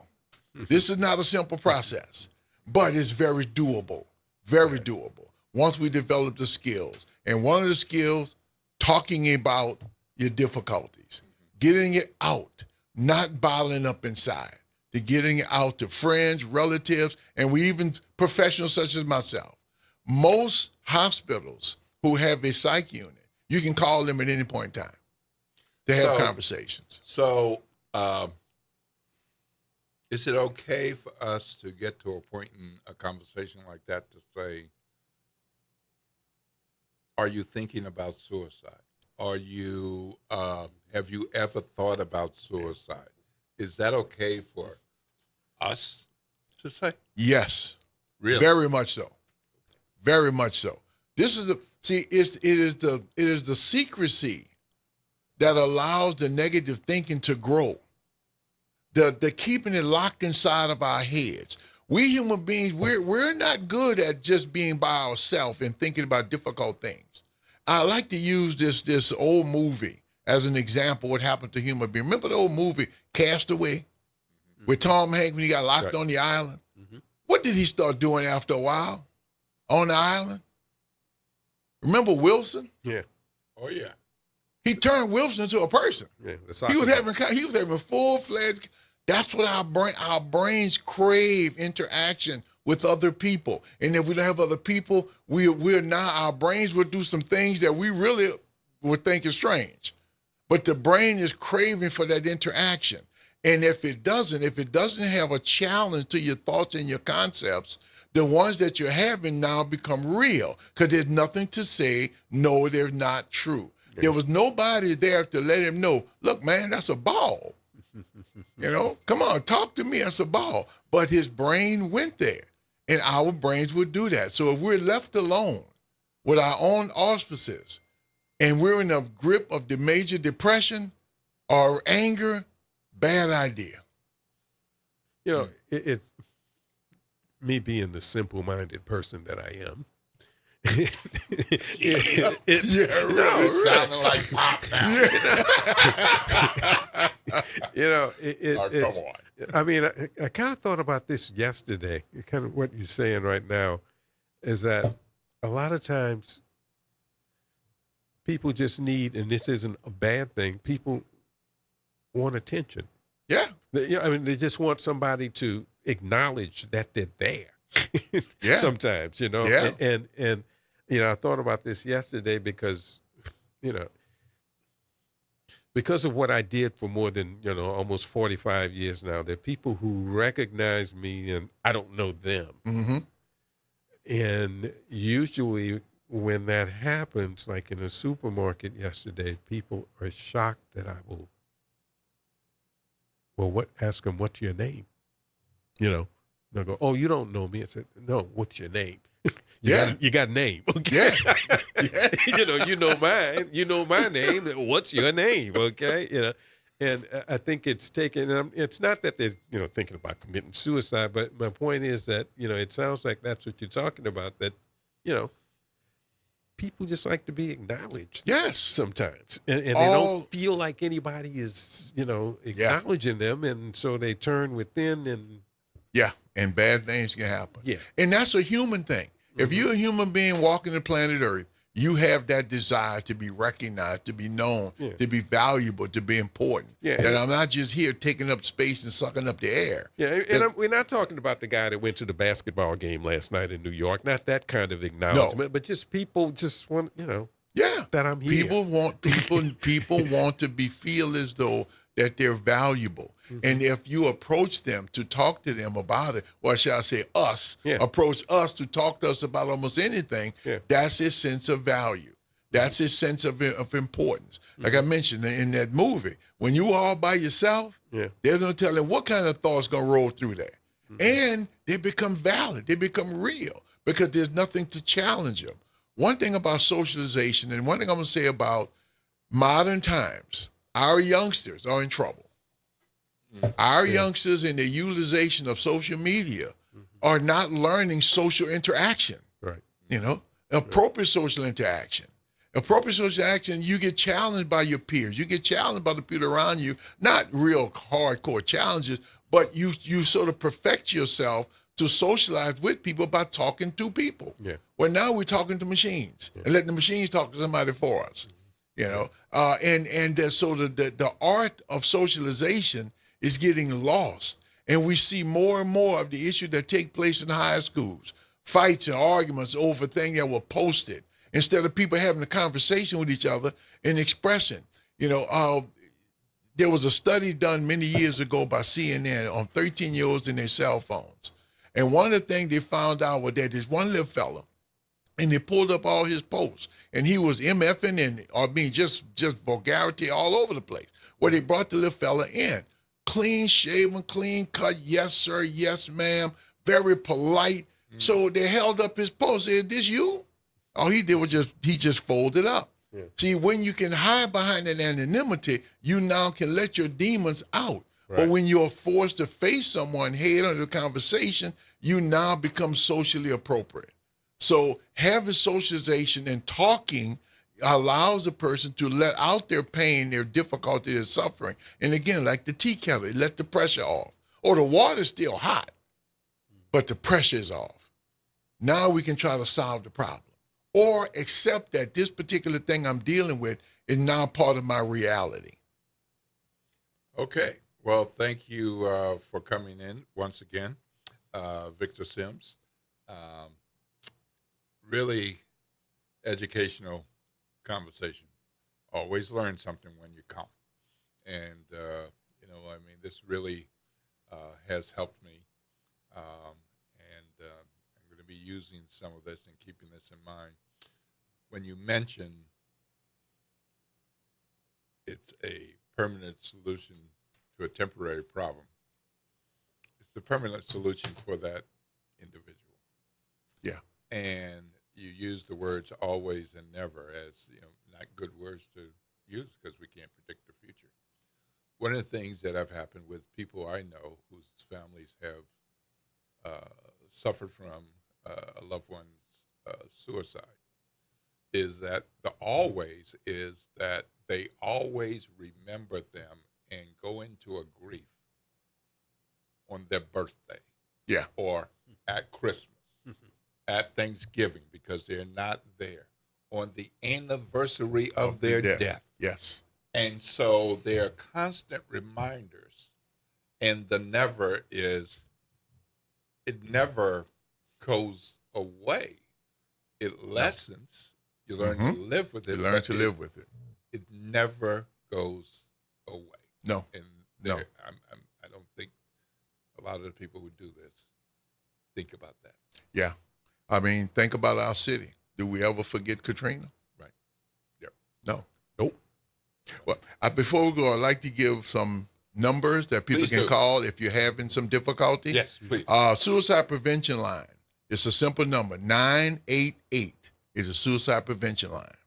Also, 1-800-273-8255 is also another number that you can call. 1-800-273-8255 or 988. These are numbers that people are waiting to help you if you're having this problem. Also, any hospital can also be a source of someone to speak to if you're having the difficulty with depression and having contemplation of suicide. Suicide does not solve the problem. I can almost guarantee you can get through it. Finding the proper help, finding the proper assistance, you can get through it. And you can also learn that you can handle difficult issues that you didn't think you could handle before. All right, Victor Sims, great conversation, important, educational. Let's keep some of these things in mind because we want to keep our loved ones, friends, family here with us. And we can be there by talking and having a conversation. And one of the best things I learned today is it's okay to ask whether they're thinking about suicide. Woo! Okay. All right. All right. Well, we're going to break. And when we come back, we're going to be talking about a healthcare review for Medicare clients. That'll be right after the break. I'm Will Sutton with Ro Brown. What's that talk line number, Ro? 504-582-9422. This is WBOK 1230 AM, what New Orleans is talking about all day long. Good Tuesday morning. I'm Daryl Forges with WDSU News, and here's your headlines. A mistakenly released New Orleans inmate is back behind bars. Seth Butlers was inappropriately released on May 30th after he pled guilty to charges and was given credit for time served and a suspended sentence. Orleans Parish Sheriff's Office says the juvenile justice requested a hold on Butler, but it was not added to Butler's OPSO file or the jail management system. OPSO says they were notified of the error on June 8th, and Butler was picked up at his home and returned to the jail. This marks the second time in weeks that an inmate was mistakenly freed. New Orleans police are looking for leads after a shooting in the east leaves a man dead. Police say it happened just before 6:40 last night on Morrison Road near Martin Drive. NOPD says the man died at the scene. We're working to learn more about what led up to the shooting and anything about a suspect. This morning, a mother facing charges in her nonverbal child's death will be in court. Hilda Vasquez is charged with second-degree cruelty to a juvenile, negligent homicide, and manslaughter. Her 12-year-old son, Brian Vasquez, was killed by an alligator in New Orleans East after leaving his home in the middle of the night. Court records reveal graphic abuse allegations going back years. And finally, NASA is set to announce the 4 astronauts for Artemis 3 today. This flight will test the docking capabilities of Orion spacecraft, which is critical in NASA's mission to return humans to the surface of the moon. The Artemis 3 mission appears to be pushed back to late next year. I'm Daryl Forges, and that's your headlines for WBOK, and have a great day. Real issues, real talk, real solutions. Miss an episode of The Reality Check? You can catch every episode anytime. Search WBOK Media on your favorite podcast app to tap the bold commentary, real-time reactions, and powerful perspectives from the people and leaders shaping our city. Download, share, and rate it 5 stars, because the real ones always stay informed. Life has a way of shifting priorities, changing needs, and pivoting plans. Home Bank is there for all of them. Their bankers partner with you for every step along the way, from understanding your needs to celebrating your success. Home Bank is invested in the vibrant spirit of our community and in you. So partner with them. Stop on by any banking center in the greater New Orleans area or visit home24bank.com to get started today. Good for business, good for life. Home Bank, a member of the FDIC. This is Andronika Morris, host of Put Housing First. Join us every Tuesday at 12 o'clock, where we will discuss how housing affects every aspect of our lives and what's necessary, what's needed to guarantee housing for all. Join us every Tuesday at 12 o'clock as we dig down deep onto the issues that affect all of us. This is your news update for WBOK from WDSU. For all your news and weather, watch WDSU News, New Orleans' leader in live, local, late-breaking news. Today at noon and 4 p.m. Decreasing clouds throughout the day, highs 87 to 93, feeling like the mid to upper 90s. A few spotty storms are possible in the afternoon, only looking at a 20% chance. Dry tonight with lows 70 to 77 degrees. Hot the rest of the week with highs in the upper 80s to low 90s, feeling like the upper 90s, possibly 100 by Friday. From the WDSU First Warning Weather Center, I'm Raven Reese. Good morning, wake up. The Good Morning Show. Good morning. On WBOK.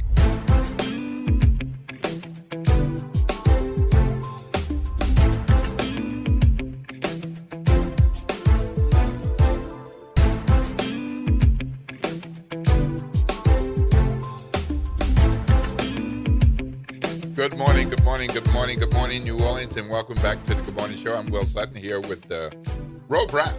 Good conversation with Victor Sims. Indeed, indeed.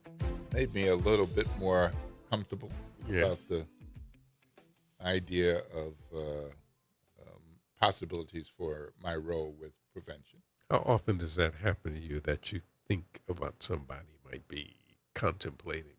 I would say suicide? Periodically. Yeah. Okay. Periodically. And sometimes I'm no health professional, but I think it's anger, a degree of depression, but not so deep that they can't lift out with a good song or a good dance or something like that. But it does happen, and I am more touched by it, I think, in cases where people have lost loved ones and they remember them at this time or that time. And, and I hate that they're experiencing that. But right now, we're going to go into a conversation with Ms. Vanessa Scott. We're going to talk about the healthcare review for Medicare clients in particular. And welcome to the Good Morning Show.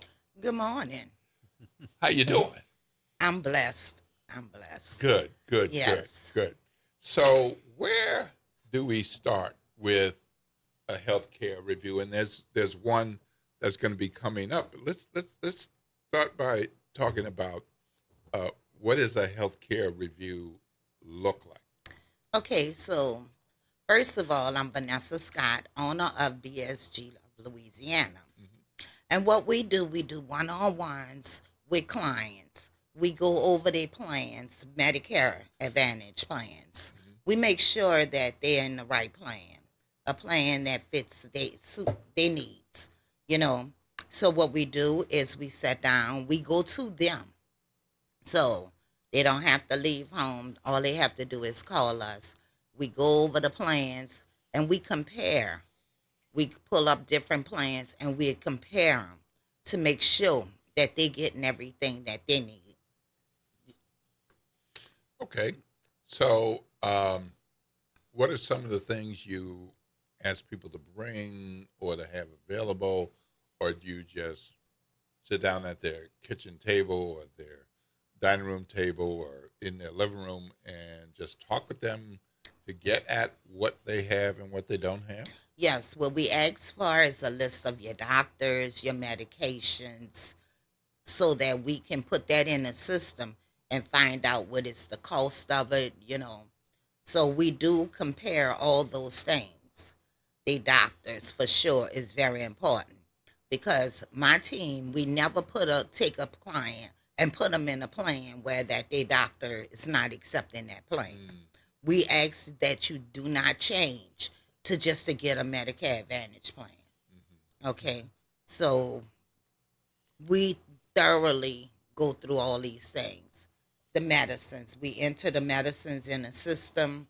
We know if you're going to be paying for them or they at zero cost. So those things is very important to do. A lot of people call in. They call those 1-800 numbers and they put them on a plan. Those people don't care about you.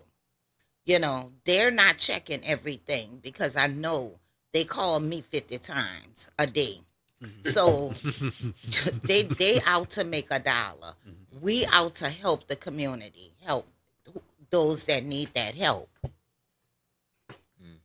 So, Ms. Scott, what's the most basic thing that we don't think about as far as health care, insurance, and all that is concerned? What's the thing that, that seems like it would be basic that we would think about, but we don't? Well, what I find now is people don't do a thorough review. The first thing that catches their eye is the benefit card. So they'll change for a benefit card, but then nothing else is checked. So you get that benefit card, but you got to change your doctor. So those are some important things to look out for. A lot of seniors are skeptical about making any change. They're like, oh, but this working for me. But there's something better. This can help you more than what you on now, and that's what we try to get them to see, that they have better things. Every year, these plans change. We have people been stuck in plans for years. They're just saying that this is the right for me, but it isn't. They have something better out there for you. So you got to start making the change, life change, plans change. So get up with the changes. So let's go to Medicare. What is Medicare Advantage? Is everybody eligible for Medicare? Everybody eligible for Medicare Advantage? Everyone is not eligible for Medicare. For Medicare Part A, you have to be done worked 40 quarters. For Part B, you have to pay $202.90 for your Part B premium. Now, what we do is we ask them, do they have Medicaid? Because if you qualify for Medicaid, then Medicaid will pay that Part B premium for you. So I also help them get their Medicaid. So we apply for the Medicaid. Once they get their Medicaid, then I'll change their plan to a plan that fits that with the Medicaid. Medicaid comes in different levels. So it has 3 different levels of Medicaid that you can get. The less money that you get, the better your benefits can be. So, but then that's like a one-on-one. because I'm not trying to get in anyone's business, but my thing is to help you to get everything that you can get, because things are changing so much. And September, we'll learn about the new plans. October the 1st, we can go out and start discussing these plans. So I'm trying to get people that needs that help to call us. Also, I want to switch gears, and I want to talk about life insurance. Right now, life insurance is so important. For the young people, you better get you some life insurance. Cover your children, because things are happening in this world every day. And then you don't have the funds to put your loved one away. As far as with your seniors, your mamas and your daddies, that's a topic for y'all to sit down and talk about. Because everybody got to go one day or another. So you need to know what they want so that you can honor their needs. The parents have to open up and tell somebody what they want, how they want their stuff. But make sure y'all insured. For the seniors, they have the final expense. For the young people, they have plans that you can get for very little. Cover your children. You just never know when an accident is going to happen. And then you don't have to do a GoFundMe or a supper to raise money. You have that in security. So that's what we do as BSG of Louisiana. We're talking to Miss Vanessa Scott, owner, you said. Of owner. BSG of Louisiana. Okay, so here's your commercial. Why should I listen to you? Why should you listen to me? Yeah, tell us about BSG, how they come about and all that. Yeah. So I have a team of people. What we do, we're very confident in what we do. We're loyal. You can call us. You have our number. You run into any kind of issues or have questions, we are local. You can always reach me, myself, or one of my team members. So we're not just trying to make $1 off you. Okay? What we want you to do is be secure. And that's our goal, is to help you to make informed decisions. Okay. So you have an opportunity where people can come and see you at the Upper Room Bible Church, and that's June 28th, right? Yes. Okay, so let's say somebody goes to another church and they want to go to that church, then they can come over. That's okay? I believe that will be fine, because it's a church service, and what we're going to do is help people after the service.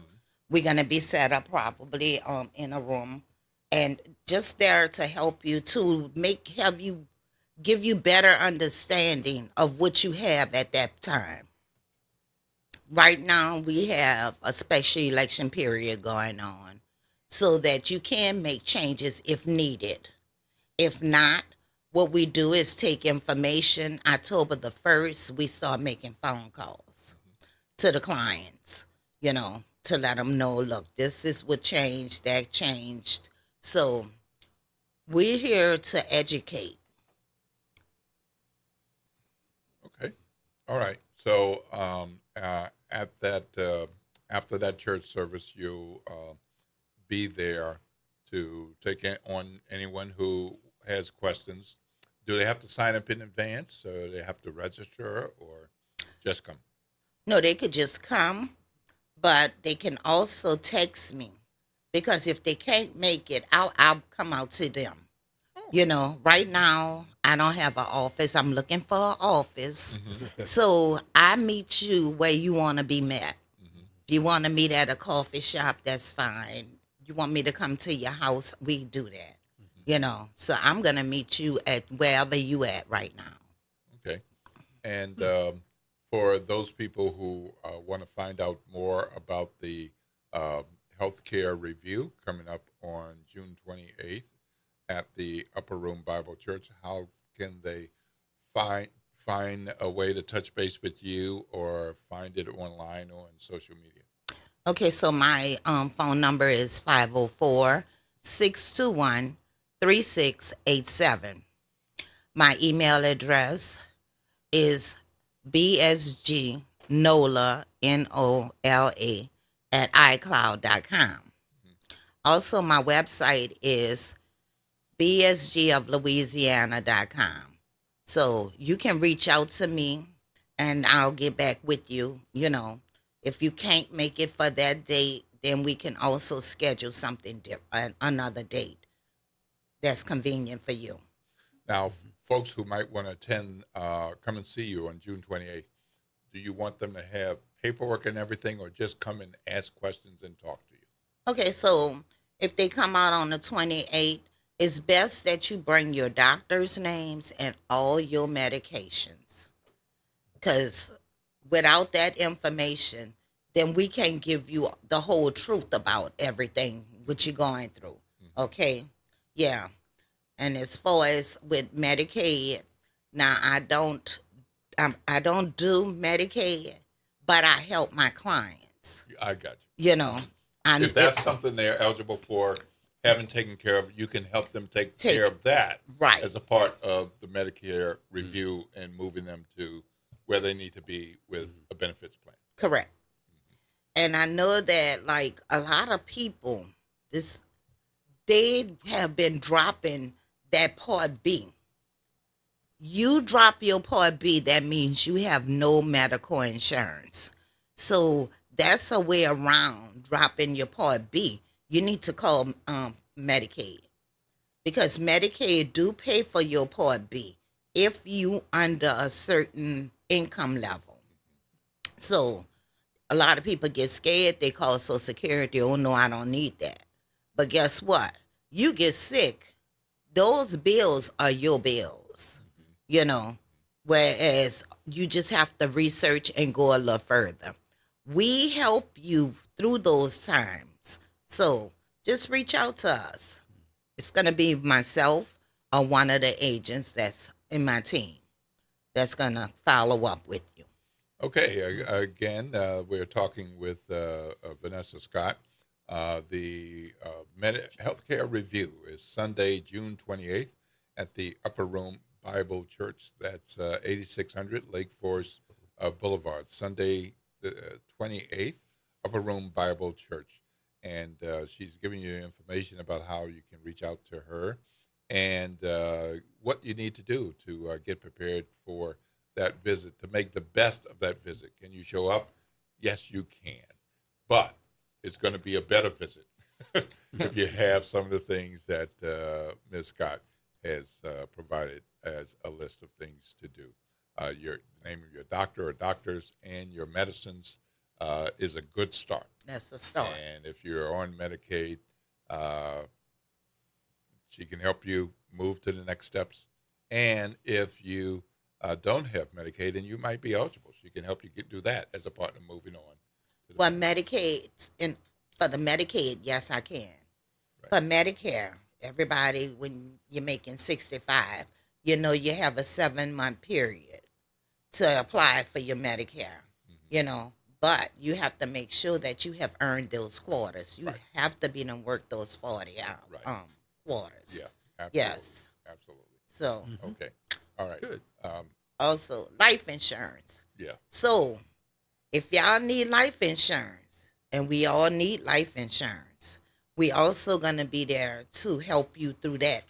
So, and it's really no information. Well, you would need, if you're a parent with children, you're going to need their Social Security numbers, you know, need their information to get them in a insurance policy now. Okay. All right. We've been in conversation with Ms. Vanessa Scott, and her company can help you with a number of these things, and they're having a special event on Sunday, June 28th at the Upper Room Bible Church on Lake Forest Boulevard. Thank you so much for coming in and talking with us, having this conversation with with us and WBOK family of listeners. Important information. All right, we're going to take a break, and when we come back, we're going to have just a little bit more news and information. And we got time for a call or two, I think. Is that right, Ro? What's the phone number? 504-582-9422. 504-582-9422. I see you, Alicia. Just hang in. We're going to get you after the break. This is WBOK, 12:30 a.m., what New Orleans is talking about all day long.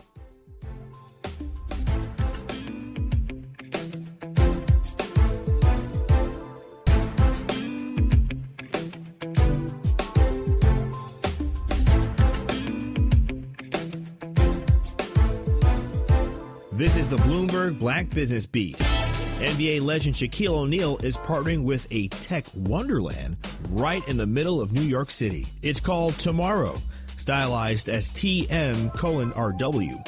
And it's designed to showcase the tech and innovation of the future. Robots, dog robots, holograms, headphones, glasses, meta glasses, just, it's a beautiful place to be. And I think if you're ever in Times Square, you should definitely check it out. In this conversation on Bloomberg, Shaq explained why he decided to throw his money behind the Times Square-based store. Well, I always invest in things that I first believe in and, things that are going to change people's lives. This is something that, there's not really a lot of competition out there. And I know once people come inside the store, they will love what they see and they will fall in love with what they see. Stop by and you might even see Shaq himself, or maybe even a hologram of him. A beautiful, sexy hologram. It's a hologram, a beautiful, sexy hologram. I'm Bloomberg's Justin Milliner on the Black Business Beat. It's deck days at Lowe's, and the savings are stacked. Right now, pros get 15% off all in-stock composite decking from top brands like Trex, TimberTech, and Decorators. Plus, get a free DeWalt 20-volt max 5-amp-hour battery when you buy a select DeWalt tool. The deck's stacked in your favor with brands pros trust. Our best lineup is here at Lowe's. Valid through 4/22 while supplies last. Selection varies by location. And Doug. There's nowhere I wouldn't go to help someone customize and save on car insurance with Liberty Mutual, even if it means sitting front row at a comedy show. Hey everyone, check out this guy and his bird. What is this, your first date? Oh, no. We help people customize and save on car insurance with Liberty Mutual together. We're married. Me to a human, him to a bird. Yeah, the bird looks out of your league anyways. Only pay for what you need at libertymutual.com. Liberty, liberty, liberty, liberty. AURN News. A judge has struck down a Trump administration immigration policy that has been making it significantly harder for immigrants from dozens of countries to enter and remain in the U.S. Now, the ruling affected asylum applications, work permits, green cards, and citizenship, the full pipeline of legal immigration. The judge didn't mince words, saying that the new policy threw countless lives into what he called indeterminate legal limbo and accused U.S. Citizenship and Immigration Services of flatly ignoring the law. Nearly 1 in 10 Black Americans are immigrants. The Trump administration had already paused visa processing for 75 countries, most of them on the African continent, with no timeline for resumption. Somali communities in Minnesota and Maine were targeted by aggressive ICE operations earlier this year. Haitians are still fighting in the Supreme Court to keep their temporary protected status. Today's ruling is a legal win. Advocates are warning it's one ruling in a much larger war. For AURN News, I'm Ebony McMorris. Trying to grow your business or increase traffic to your location? We can help. WBOK 1230 AM has a number of solutions that will meet your individual needs. Give one of our consultants a call today at 504-582-9420 or email us at info@WBOK1230.com. And remember, an investment with WBOK is an investment in our community. Call today. Climate Hope NOLA presents this month's climate keyword, adaptation. Climate adaptation means preparing our communities for stronger storms, hotter days, flooding, and rising water. That means planting trees, restoring wetlands, protecting homes, and helping families recover stronger after disasters. In New Orleans, resilience is part of who we are and how we survive. Learn more, stay informed, and take action with Climate Hope NOLA. Visit Team Hope NOLA on Instagram to learn more. Greetings and salutations. I am Edward B. Coulon Smith, chairman of the board of the New Orleans Regional Black Chamber of Commerce. We'd like to invite you to tune in every Wednesday at 12 noon on WBOK to listen in on Black to Business and be a part of the movement that's going on. Thank you. Good morning, wake up. The Good Morning Show. Good morning. On WBOK.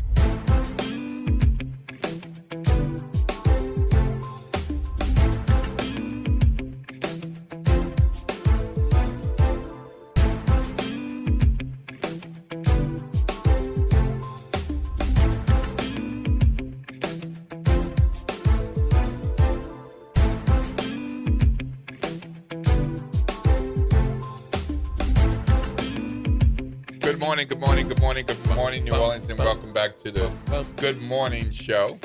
I'm Will Sutton. I'm here with Ro Brown, and we're going to the phone line.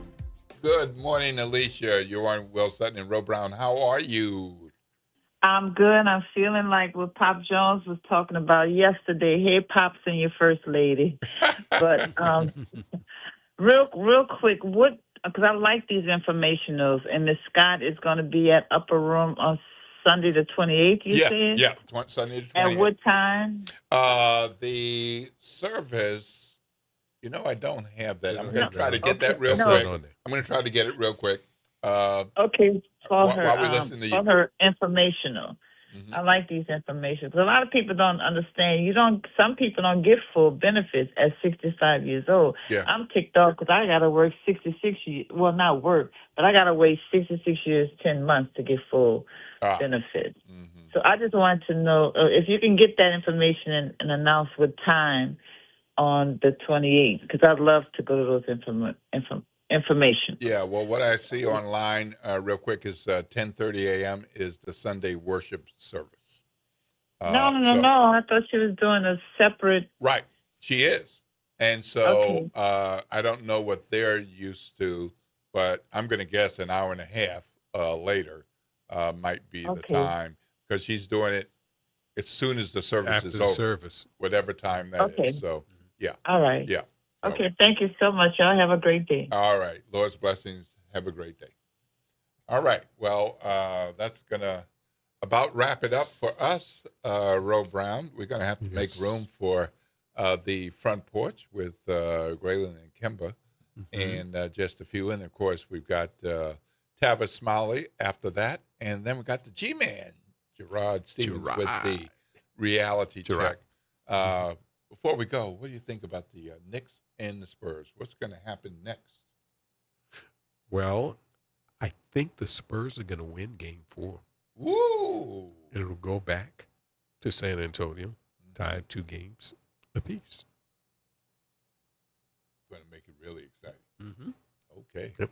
All right, there you have it from our sports guy, Ro Brown. It is 8:58 a.m. We're going to close out this edition of the Good Morning Show. We got some exciting things planned for you. Been following this whole cut the judges thing. We were pleased to have Rhonda Good Douglas on last week to talk with us. This week, I think we're going to have Judge Simone Levine get her take on what has happened with losing her section with the legislative action. And that could be as early as tomorrow. So be sure you stay tuned, because that certainly would be an interesting conversation. All right, this is Will Sutton and Ro Brown closing it out for the Good Morning Show and making room for the front porch. This is WBOK 1230 a.m. What New Orleans is talking about all day long.